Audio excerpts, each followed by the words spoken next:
Allahumma salli ala Muhammad ya Rabbi salli alaihi wasallim. Allahumma salli ala Muhammad ya Rabbi salli alaihi wasallim. Allahumma salli ala Muhammad ya Rabbi salli alaihi wasallim. Allahumma salli ala Muhammad ya Rabbi salli alaihi wasallim. Rabbi fanfa'na bi barakatihim wa binal husna bi hurmatihim. Rabbi fanfa'na bi barakatihim wa binal husna bi hurmatihim. Allahumma sholli wa sallim wa barik alaihi wa ala alihi. Welcome to Best Podcast Go Berkah No Riba. Assalamualaikum Ustadz Ojatsu. Waalaikumsalam warahmatullahi wabarakatuh. Masya Allah, senang sekali hari ini Ustadz bisa hadir ya di Best Podcast ya. Karena Ustadz Ojatsu ini termasuk paling viral nih kalau di media sosial ya. Masya Allah, viral bagian mananya nih? Jangan-jangan bagian buruknya. Ya, banyak yang mengidolakan, tapi juga ada berita-berita yang juga menghujat ini. Alhamdulillah, berarti banyak yang merhatiin ya. Tapi bagi Ustadz gimana tuh? Meskipun banyak yang misalnya menghujat atau apa, Ustadz sendiri gimana rasanya?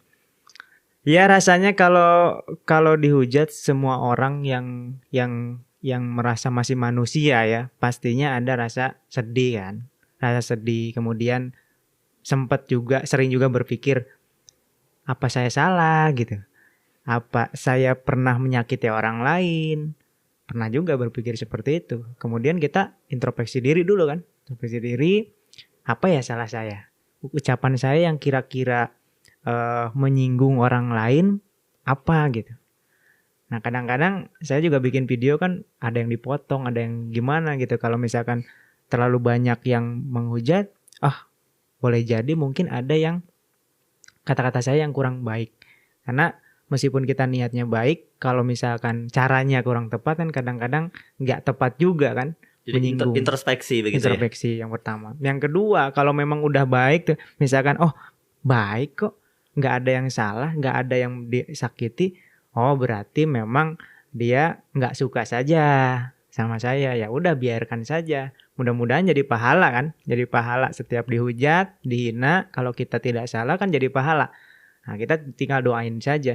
Yang nggak boleh itu kita mendoakan para hujater hater mendoakan, mudah-mudahan hidupnya sulit nih. Nah itu yang nggak boleh. Nggak boleh ya. Karena setiap kita berdoa balik ke kita sendiri kan. Jadi doakan yang baik-baik. Yang baik-baik, karena doa itu untuk kita sendiri. Ya Allah, muliakan Kapten Nurholis. Itu kata malaikat, bagimu juga Ojatsu. Kan gitu enak kan? 10 kali lagi kan enak. Asik dong ya, kalau kita doain orang terus sebenarnya. Asik banget, ya kayak gitu. Ya, kita balik dulu nih ya. Ustadz Ojatsu ini salah satu peraih reward 1 miliar di PTBS. Alhamdulillah ya. Masya Allah. Yang udah dapat apa aja? Banyak ya. Menurut saya ini dari segi ini aja lah, dari segi reward aja. Ya, menurut saya sih udah banyak kalau kita bandingkan dengan kita bisnis di luar sana. Tapi kalau kita bandingkan dengan leader-leader yang lain masih sedikit, Kapten. Ya, saya baru dapat rumah 1 miliar, terus Pajero-nya baru 4, Mobiliumnya baru 7, motor cashnya baru 10. Kenapa saya bilang baru, bukan tidak bersyukur? Karena leader-leader lebih banyak gitu kan. Ada yang dapat 24. Karena jatahnya memang kalau priority itu kan 31 kali. Rumahnya 31 kali, Pajero 31 kali gitu. Baru diambil 1. Iya, baru diambil 1, berarti masih ada 30 luxury lagi gitu, Masya Allah. Harus upgrade ini impian. Yang tadinya impian, ya. Cuma pengen punya rumah pribadi, alhamdulillah sekarang udah punya kan dengan cash. Sekarang udah harus upgrade, harus bikin masjid, bikin pesantren, bahkan bikin yayasan anak yatim mungkin, ya, membangunkan rumah orang tua. Kalau bisa membangunkan rumah tetangga kan luar biasa. Kalau impiannya nggak di-upgrade, ya bingung duitnya diapain. Bingung gitu kan? Hingga akhirnya jangan sampai nauzubillah min dzalik ke hal-hal yang maksiat. Betul. Ya, luar biasa banget lah. Nah, yang Ustadz rasakan nih setelah bergabung di PT BES ya, mungkin Ustadz kan sebelumnya punya banyak kegiatan ya. Iya. Kegiatannya apa aja, Ustadz? Iya, jadi sebelum saya gabung di PT BES itu yang pertama saya seorang penulis ya. Penulis buku. Udah nulis berapa buku? Alhamdulillah baru 3. Baru 3. Dulu itu saya mewajibkan diri setiap hari wajib nulis 10 lembar. Karena diajarkan oleh para penulis senior, itu kalau mau jadi penulis sejati, wajib nulis 10 lembar sehari. Sehari 10 lembar. 10 lembar. Harus itu. Harus. Nah, ketika di PT BES, namanya bisnis itu harus fokus, Kapten. Kalau nggak fokus, nggak bisa kita sukses. Gitu. Kayak mitra-mitra saya anjurkan gitu. Mau bisnis apapun banyak boleh, tapi kalau mau sukses seperti PT BES, fokus dulu gitu. Fokus dulu yang mana dikerjain dulu. Iya, mau mana dulu. Misalkan PT BES ya udah yang lainnya simpen aja dulu, bukan ditinggalin ya. Disimpan dulu sampai ini benar-benar dapat sesuatu.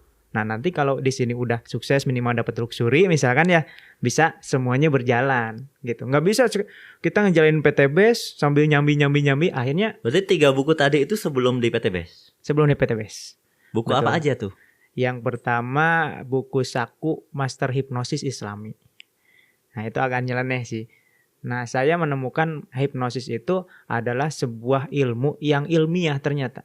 Ilmiah dan bisa merubah karakter menjadi lebih baik.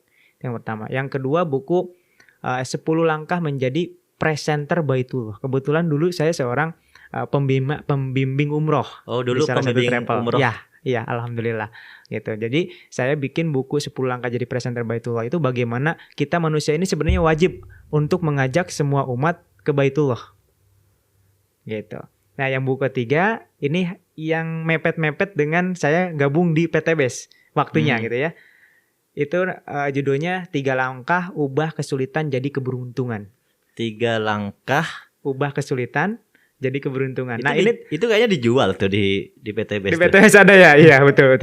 Ini sekalian promosi ya. Kalau ada yang mau beli nih di kantor ada nih stoknya gitu. Jadi yang 3 langkah ubah kesulitan jadi keberuntungan ini memang itu terinspirasi dari pengalaman saya terjerat hutang riba. Nah, ini udah nyerimpet nih.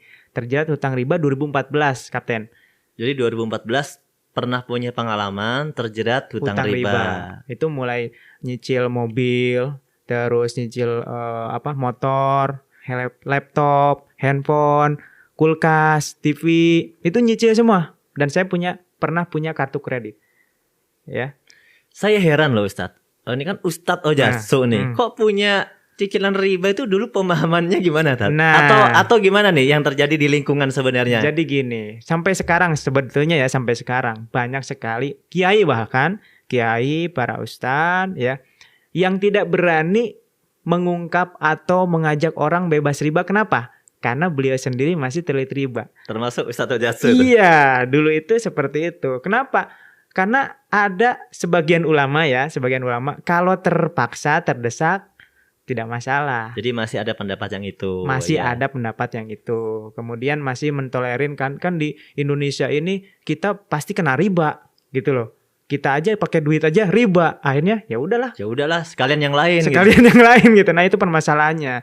Nah, tetapi setelah manusia itu kebanyakan sadar gara-gara karena sudah merasakan dampaknya. Pahitnya. Atau mungkin tadi yang apa namanya ya? Azabnya mungkin. Azabnya gitu kan. Jangan sebut azab lah. Peringatan lah. Peringatan dari Allah, teguran. Karena sebenarnya Allah itu memperingatkan itu sayang. Ya, betul. Kalau azab beda lagi ya. Beda lagi gitu. Kalau azab udah kehukuman. Insya Allah di zaman Rasulullah ini udah gak ada azab lah. Karena setiap detik itu Rasulullah mendoakan kita seluruh umat setelahnya jangan diazab. Jadi insya Allah gak ada azab kalau untuk di zaman umat Rasulullah. Yang ada teguran. Diingatkan sama Allah, disentil. Gitu kan. Coba kalau kita nggak disentil, riba terus kan nambah terus riba itu. Jadi udah nyicil motor, lunas nyicil motornya, wah motor udah lunas nih, nyicil mobil. Mobil yang 300 juta udah lunas nih, nyicil yang 500 juta. Dan begitu seterusnya, kalau tidak diingatkan sama Allah. Alhamdulillah, saya 2015 itu ditegur sama Allah, penghasilan semuanya di nol kan. Tersisalah cicilan 15 juta sebulan, bayangin Kapten. Penghasilan di nol kan? Di nol kan.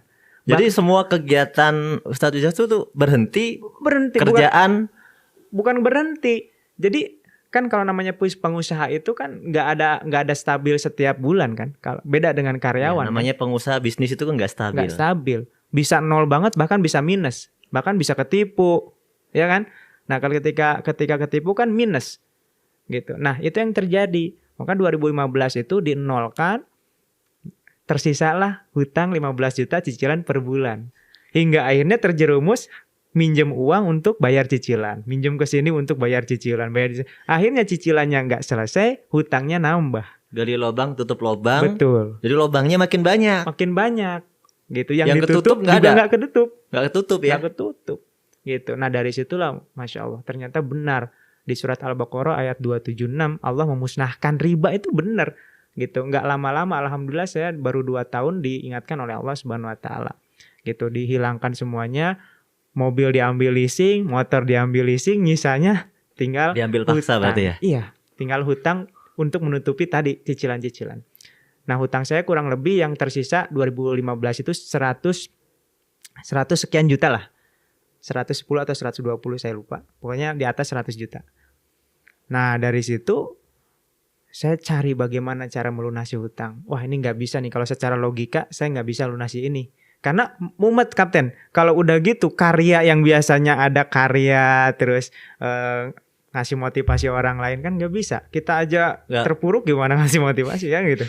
Mau ngasih motivasi orang punya masalah gak beres. Gak gitu. Beres gitu.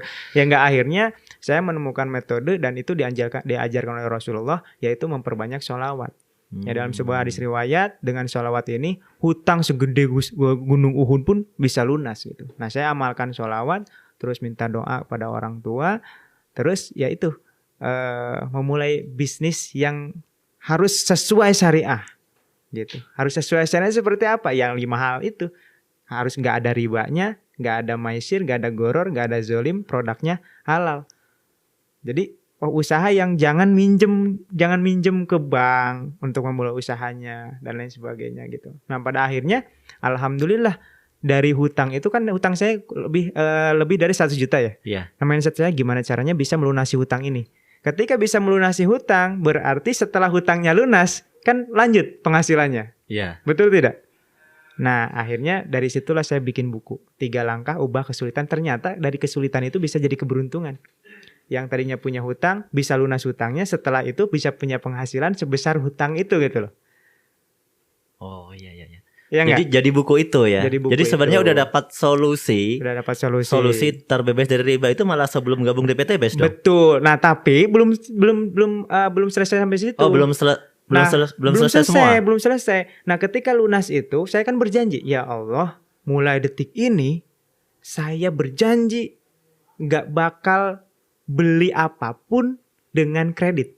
Lebih baik saya nggak punya apa-apa kalau harus kredit. Saya berjanji dalam hati seperti itu. Alhamdulillah, Kapten.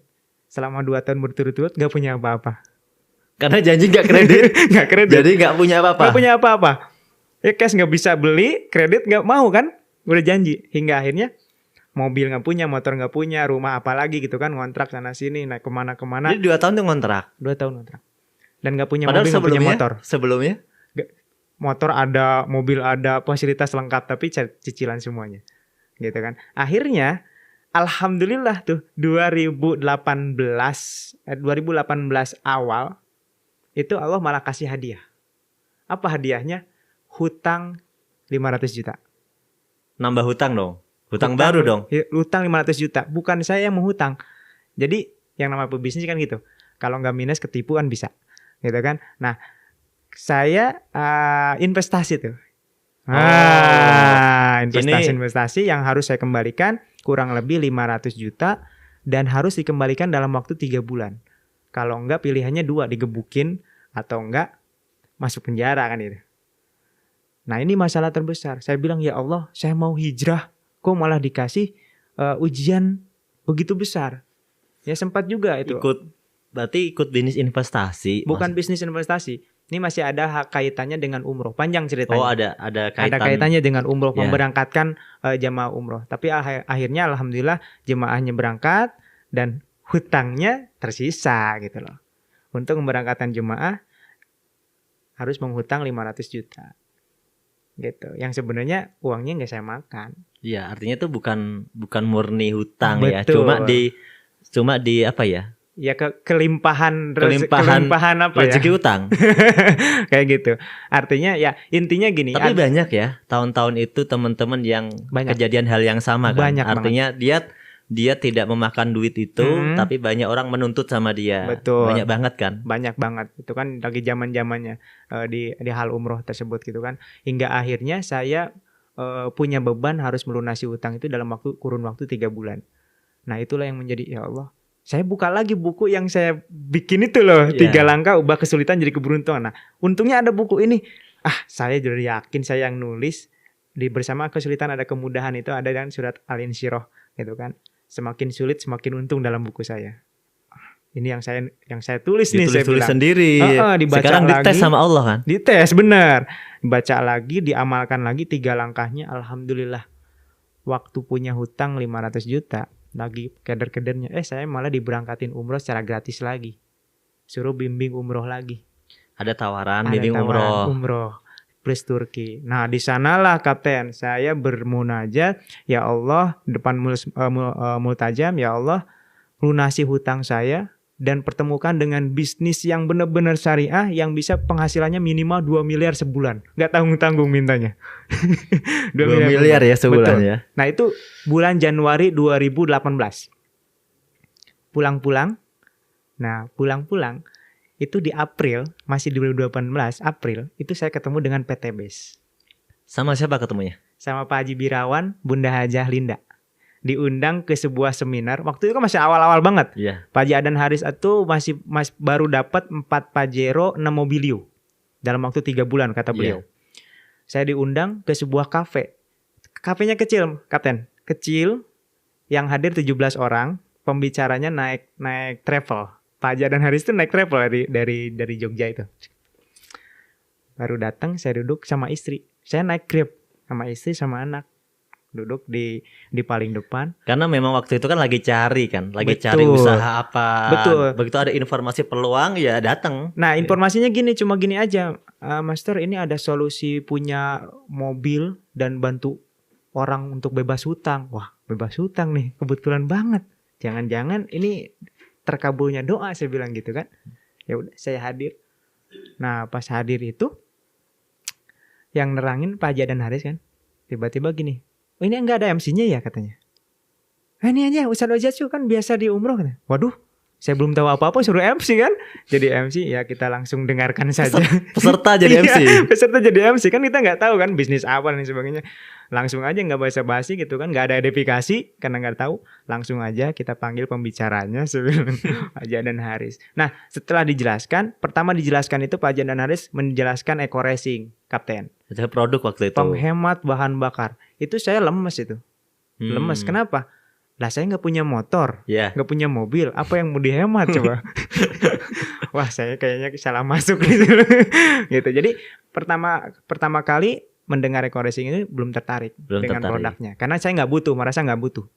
Gitu, merasa nggak butuh karena saya nggak punya kendaraan. Nah setelah dijelaskan sistemnya, bulat-bulat kan? Itu makin gak tertarik saya. Makin gak tertarik? Makin gak tertarik karena kebetulan saya kuliah itu memperdalam tentang sistem marketing di dunia. Dari mulai money game, terus piramid, MLM, itu kan sistem networking dan sebagainya. Itu di perkuliahan dulu? Di perkuliahan. Itu bahkan saya ada risetnya. Sampai saya masuk ke beberapa multi level yang ada gitu kan, investasi gitu, kemudian asuransi untuk hanya sekedar meneliti sistem tersebut gitu. Dan saya simpulkan ya memang sistemnya nggak masalah, sistemnya nggak masalah ya, induknya nggak masalah, tapi kebanyakan banyak permainan dalam hal nggak mungkin si pemain multi level itu mendapatkan rewardnya. Dibikin seperti itu. Dengan apa? Dengan poin hangus. Oh, dibikin konsep-konsep yang menyulitkan. Menyulitkan sehingga yang dapat itu bisa dihitung jari. Itu hampir dari hasil penelitian waktu itu ya, nggak tahu sekarang. Waktu itu hampir 90%, hampir 95% orang sistemnya itu menyulitkan mitranya untuk dapat reward. Dengan apa? Dengan hangus poinnya. Poin hangus. Hangus, dikasih batas waktu, poin hangus. Terus diberikan target pembelanjaan pribadi, target pembelanjaan grup. Kalau grupnya nyampe, pribadinya nggak nyampe, tetap nggak dapat bonusnya gitu. Harus dua-duanya. Nah, dari situlah pas dilihat bulat-bulat, waduh, saya makin nggak tertarik, Kapten. Ini kayak yang saya udah teliti dan amati ini kan. Saya teliti gitu kan. Udah, tapi saya punya prinsip harus sampai selesai. Untuk menyimpulkan sebuah baik buruknya sesuatu.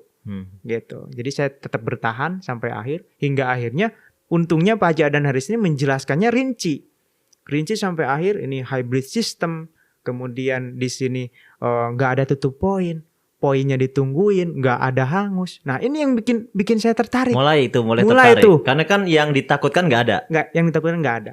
Terus saya hitung-hitung, itu sangat available untuk kita capai dan sangat terukur. Misalkan kita targetkan berapa per hari, itu terukur. Untuk mendapatkan rewardnya itu kok kayaknya mudah gitu. Mudah gitu kan, dan terukur gitu. Semua orang bisa dapat karena nggak ada batas waktu.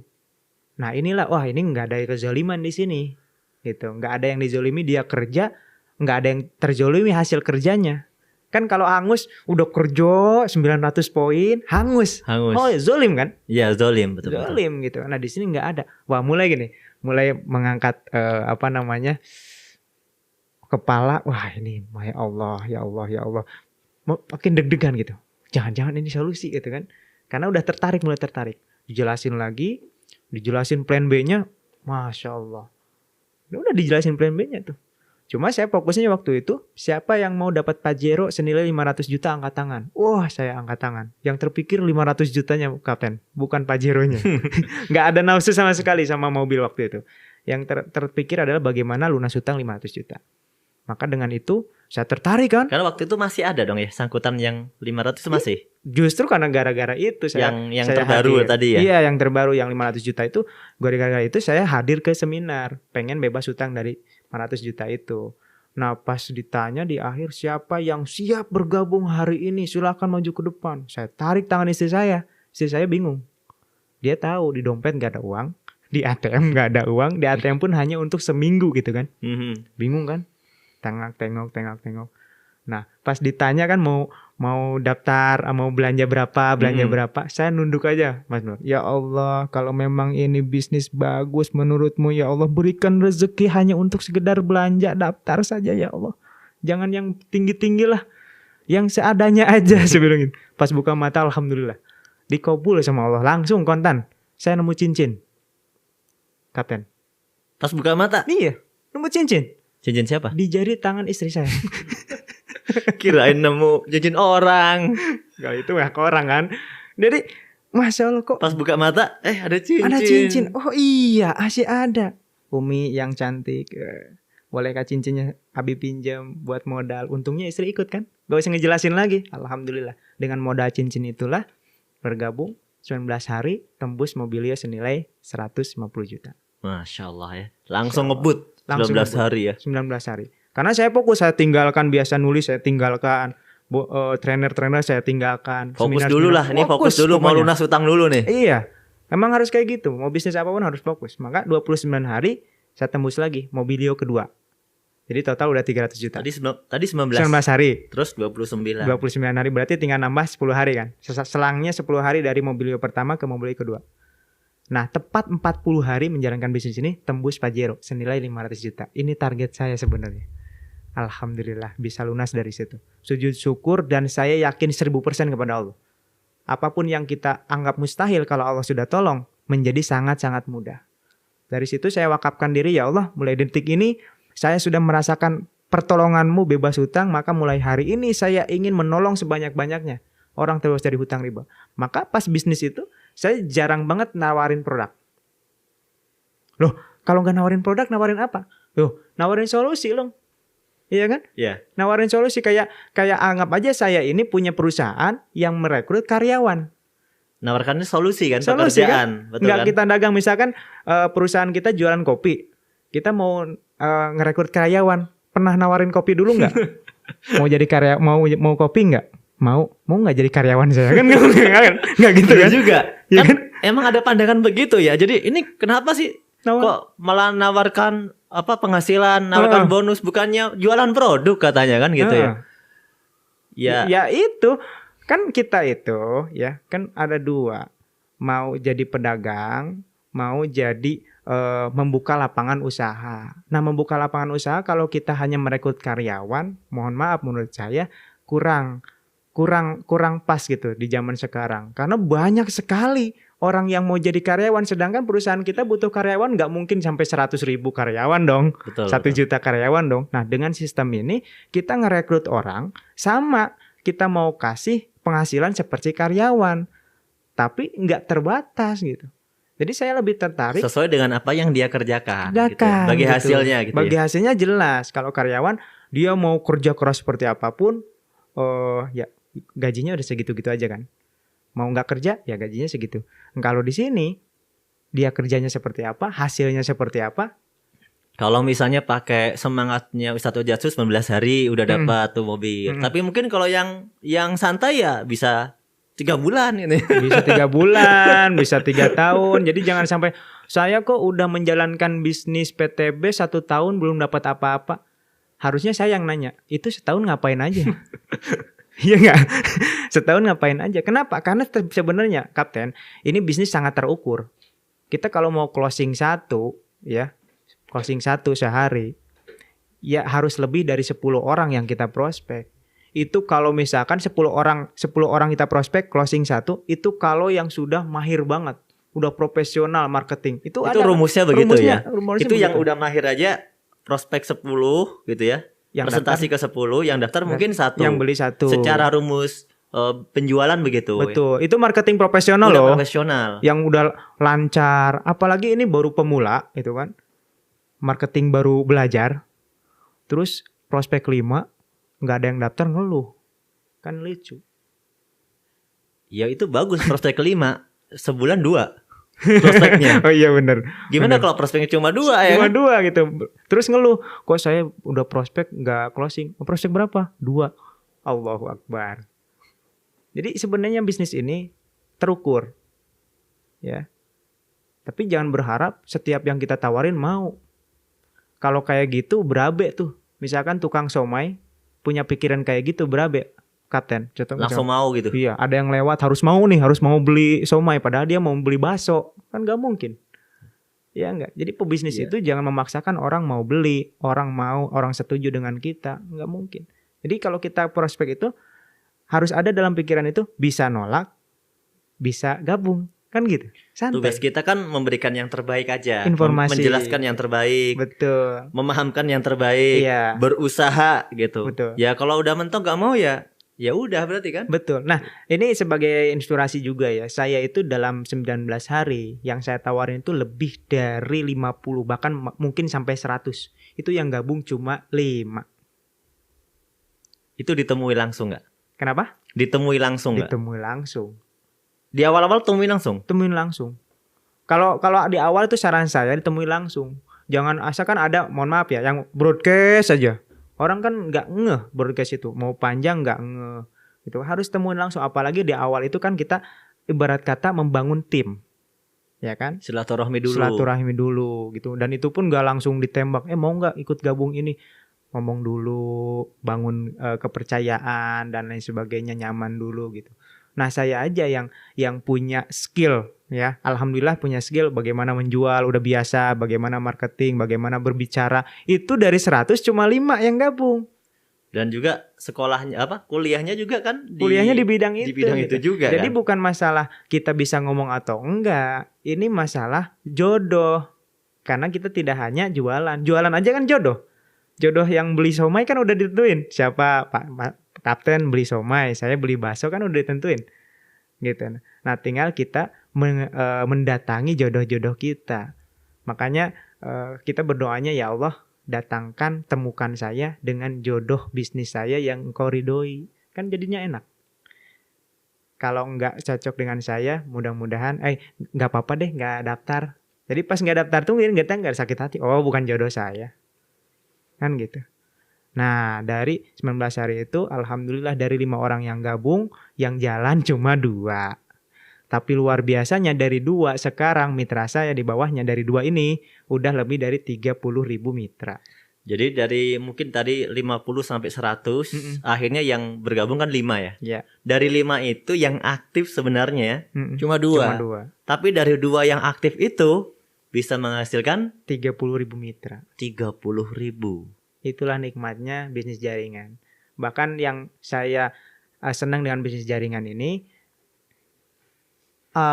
tukang mie ayam itu bisa punya relasi gubernur, bisa punya relasi DPR.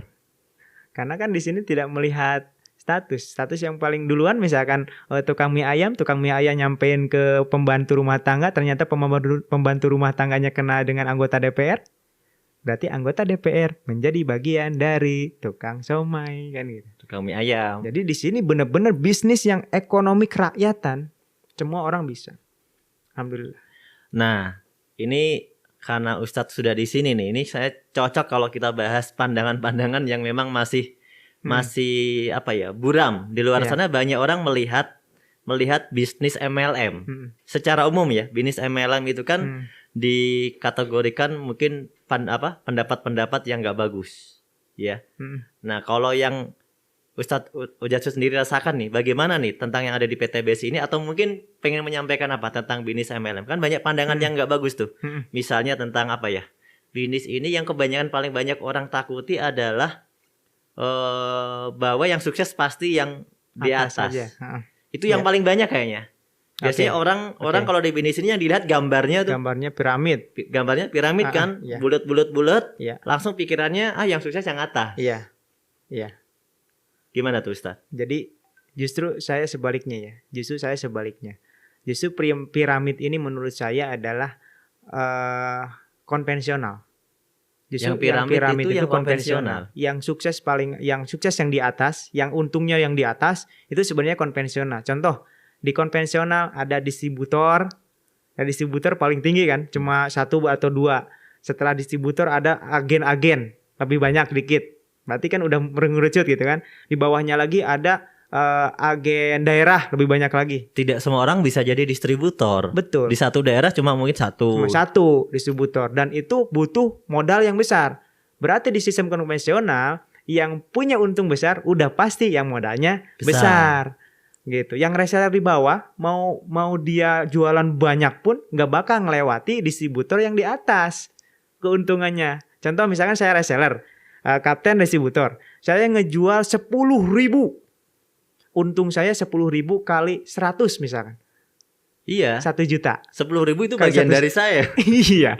100, saya untung 100 juta, Kapten bisa untung 2 miliar, bisa untung 1 miliar karena keuntungannya lebih besar distributor.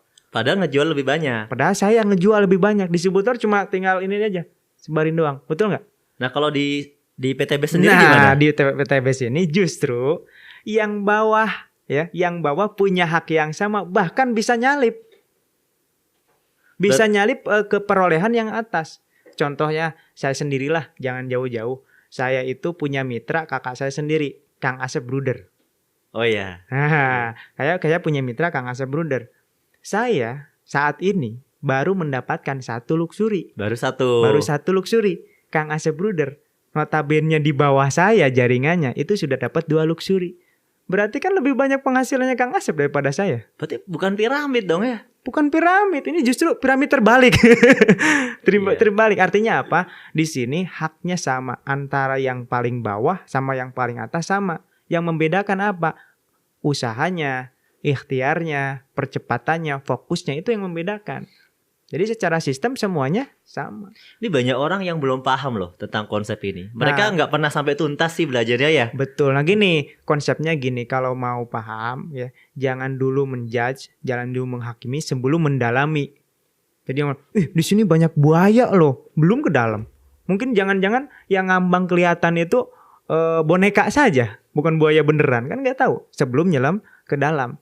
Gitu. Makanya kalau kita lihat, mohon kita koreksi ya, Kapten coba lihat kalau ada pertanyaan ke Ustadz UAS, Iya. Ustadz Abdul Somad. Ketika ada yang bertanya, MLM itu haram nggak sih? Jawabannya nggak langsung haram, nggak langsung tidak haram, enggak. Kalau orang yang berilmu itu berjawabnya gini, MLM yang kayak gimana dulu, gimana sistemnya? Karena kata Ustadz Abdul Somad, mau namanya MLM, LLM, MMM, kalau sistemnya nggak ada 5 hal yang diharamkan, halal. Tapi meskipun namanya jual beli syariah, di dalamnya ada ribanya, haram gitu. Jadi nggak bisa menjudge. Jadi nggak bisa menjudge satu label haram atau apa itu dengan sebuah nama. Itu dalam bisa. Jual beli ya. Betul, betul. Dan kita jangan sama-samakan dulu sebelum kita tahu. Nah itu yang penting karena memang MLM ini kan sebuah sistem yang tidak muncul baru-baru ini, ya. Tapi mungkin sebelum saya lahir juga udah ada itu MLM. Betul. Nah, dan mungkin mereka beranggapan seperti yang dia kenal dulu. Betul. Sama kayak Ustadz awal tadi meneliti 95%. Iya, Ustadz negatif dong. Negatif, saya negatif banget karena saya meneliti sendiri. Kebanyakan seperti itu. Nah, ternyata setelah terjun beda kan? Beda. Ternyata terjun pas di PTBS, nggak tahu hanya PTBS, nggak tahu ada MLM juga yang semacam PTBS yang beda gitu. Itu kan kita nggak tahu ya. Tapi yang saya terjunin di sekarang PTBS, saya berbicaranya tentang PTBS. Dan PTBS Masya Allah luar biasa. Membantu. Dan nggak ada satupun yang dirugikan, itu yang penting. Mungkin memang ada benarnya juga kalau orang trauma sama MLM. Tapi mungkin bukan MLM-nya. Tapi dengan sistem-sistem yang di dalamnya tadi ya. Betul. Yang ada semacam kezoliman. Ya, betul. Yang ada maisir, godor, riba, poin hangus segala macam. Ya bolehlah trauma ya. Iya. Tapi jangan dulu trauma sama PTBS dong. Nah iya, belum salah-salah kayak gini. Ada akhwat perempuan yang pernah pacaran, dihianati, terus bilang, wah semua laki-laki sama. Semua laki-laki misalnya apa gitu yang disebutkan itu. Iya. Belum tentu kan. Ya, sama-sama laki-laki tapi pasti beda sifatnya, beda karakternya. Sama juga MLM juga gitu. Jangan bilang, ini MLM ya. Kayak kita bingung ya. Ya MLM, menurut Bapak MLM seperti apa gitu? Kalau MLM yang jelek itu, oh bukan. Yang merugikan itu, enggak bukan. Kalau menurut Bapak MLM merugikan, berarti kita bukan MLM. Kan tinggal gitu aja. Kalau menurut Bapak MLM itu yang merugikan atau yang menzolimi, berarti kita bukan MLM. Padahal kalau saya sendiri kan di Asosiasi Perusahaan Penjualan Langsung, salah satu pengurus juga di sana. Itu yang masuk kategori MLM itu semua bisnis yang ada sistem agen itu semuanya disebut MLM ya? Iya, kategori bukan MLM sih, tapi penjualan langsung. Cuma di situ ada single level marketing, ada yang multi level marketing. Betul. Tapi sama-sama masuk dalam satu kategori yang sama. Kalau di perizinan, bukan cuma kita, bisnis yang lain juga itu kategorinya sama. Yang pakai sistem agen, reseller, selama itu ada sistem levelnya, single level minimal itu sudah masuk kategorinya. Jalan langsung ya. Artinya orang nggak boleh negatif dengan sistem MLM sebenarnya. Betul. Tapi dia harus tahu karena MLM ini kan ya sama kayak bank lah. Bank itu mungkin ada yang konvensional, ada yang syariah gitu. Asuransi juga sama ya. Ada yang konvensional, ada yang syariah. MLM mungkin juga sama. Ada yang konvensional, ada yang syariah. Karena lahirnya beda. Mungkin ada yang lahirnya dari luar negeri. Iya.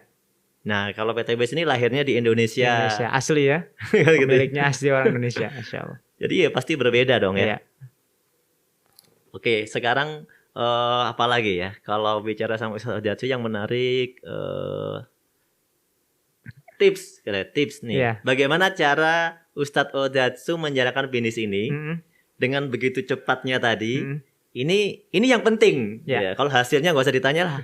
Nah, yang penting gimana caranya? Kenapa dalam waktu yang singkat dan bahkan sampai sekarang masih terus tuh kan? Alhamdulillah. Masih terus. Nah, bisa secepat itu. Nah, tadi kan mungkin kalau dari leader lain ada tips nih. Kalau sekarang spesial tips dari Ustadz Ojatsu buat mitra-mitra. Siap. Tipsnya yang pertama niatnya kita, kalau saya niatnya jualan boleh, dagang boleh. Itu ya hobi boleh lah. Tapi saya niatnya adalah membantu orang lain. Jualan juga bantu orang lain. Yang butuh bakso, kita jual bakso kan gitu. Nah, kita bantu orang lain untuk bebas hutang. Jadi kan pilihannya kita ngebantu orang lain dengan produk atau ngebantu orang lain dengan solusi. Kan dua-duanya ngebantu kan? Boleh ya, dua-duanya boleh. Dua-duanya boleh gitu kan. Karena konsep pebisnis itu membantu orang lain. Nah, saya memilih membantu orang bebas hutang. Kenapa? Lebih fokus di sana. Karena lebih banyak orang yang sedang punya hutang ketimbang orang yang butuh produk. Contoh gini, kapten nih, lagi mumet nih, banyak hutang. Saya tawarin produk. Mau produk apapun. Kesel nggak? Ya, gimana ya? Lebih menarik kalau saya bisa lunas utang sebenarnya. Iya, kan dia mau lagi mumet nih. Malah saya nawarin suruh beli gitu. Beli produk ini bagus. Tapi nggak butuh gitu. Karena saya yang kapten lagi mikirin gimana caranya bebas hutang. Tapi kalau misalkan gini, kapten, kayaknya mukanya kusut banget nih. Kenapa? Saya lagi banyak hutang. Oh, kita ada solusinya untuk bebas hutang. Wah, yang bener. Gimana nih? Kan udah langsung tertarik, betul tidak? Nah, maka lebih ke solusi. Kalau saya itu tipsnya. Solusi, niatnya membantu orang bebas hutang. Yang kedua, tawarkan solusi itu. Karena mungkin Ustadz juga awal mulanya karena hutang. Betul. Masuk karena punya hutang awal mulanya. Betul. Karena menurut saya, orang untuk jualan bakso gak perlu dia senang bakso. Banyak juga orang yang jualan bakso gara-gara dia butuh uang. Ya karena ketemunya solusinya itu. Iya, ya. Misalkan, bukan saya karena senang bakso, bukan. Iya, bukan. Saya butuh uang, mau bisnis apa ya? Bisnis bakso. Meskipun dia nggak suka bakso gitu kan. Nah, di sini juga sama. Nggak harus suka produknya. Misalkan saya nggak suka produk dulu kan, nggak punya mobil nih.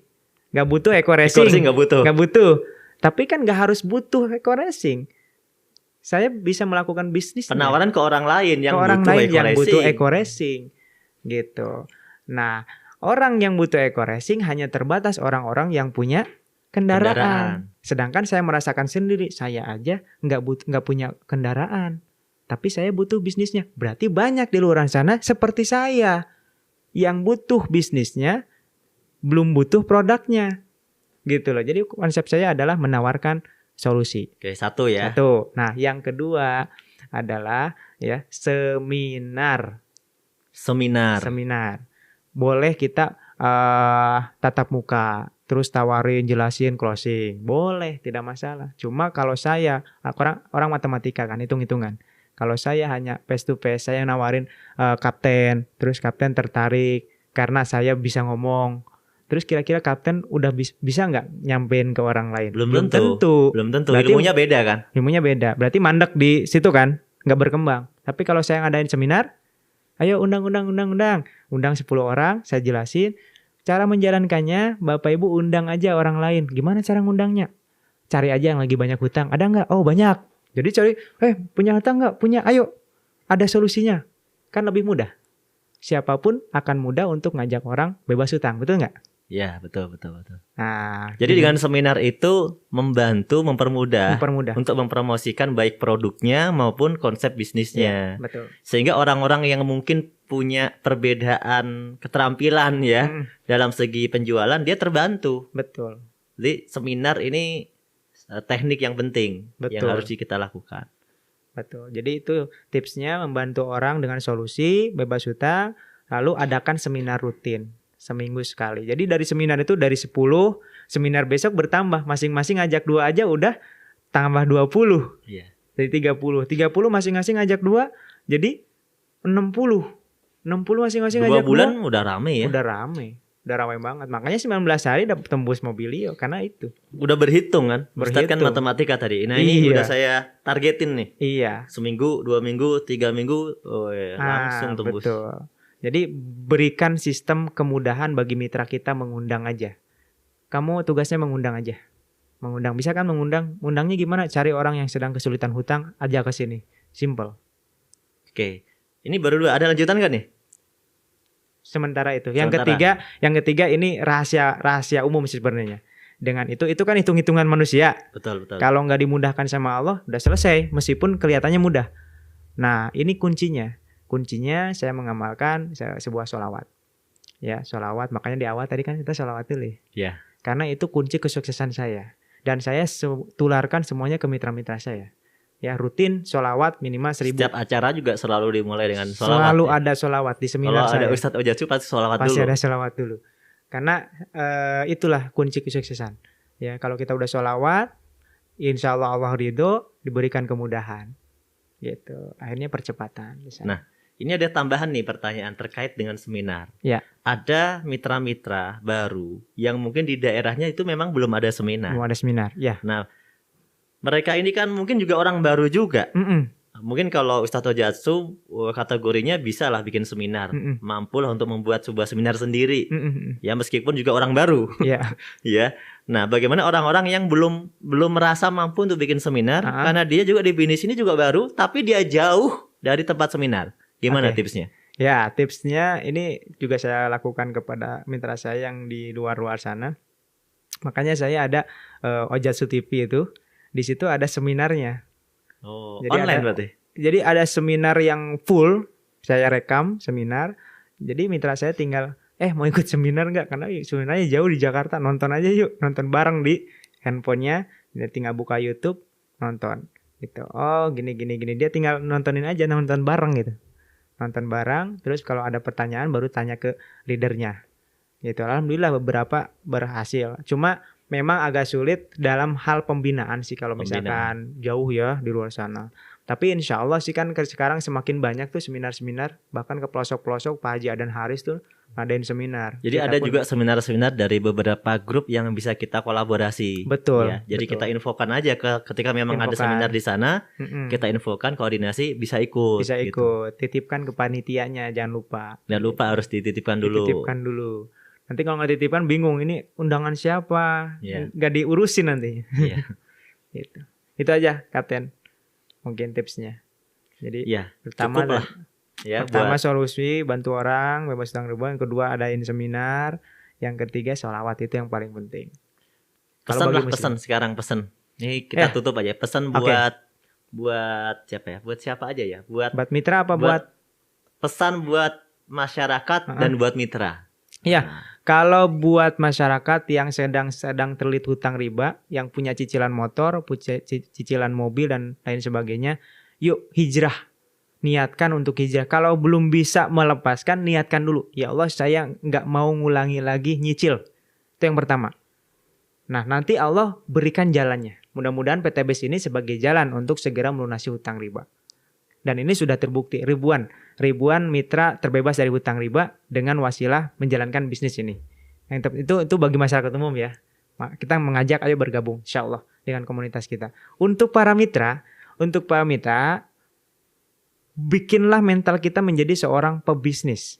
Ya, pebisnis apapun itu wajib ada membangun pondasi ya, melalui proses. Terus dengan waktu, dengan belajar dan lain sebagainya, baru mendapatkan kesuksesan. Jangan ada berkata, mau instan.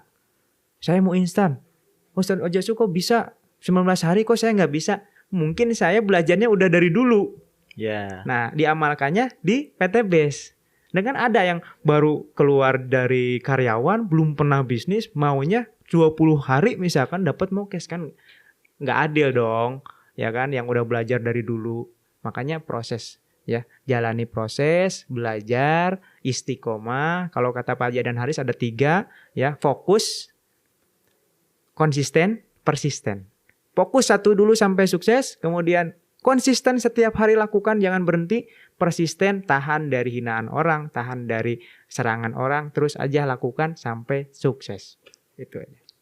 Terima kasih Ustadz sudah hadir di Best Podcast. Sama-sama. Ya. Semoga obrolan kita hari ini memberikan manfaat untuk banyak orang. Amin ya Allah. Dan saya doakan semoga luxury kedua, ketiga, keempat, kelima Ustadz segera tembus. Amin ya Allah ya Rabbal Alamin. Dan semoga Ustadz panjang umur. Amin. Supaya tidak henti-hentinya untuk berdakwah. Amin buat ya Allah. Masyarakat semuanya. Ya.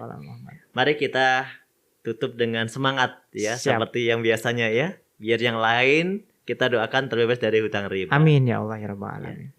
PTBS Go berkah, no riba.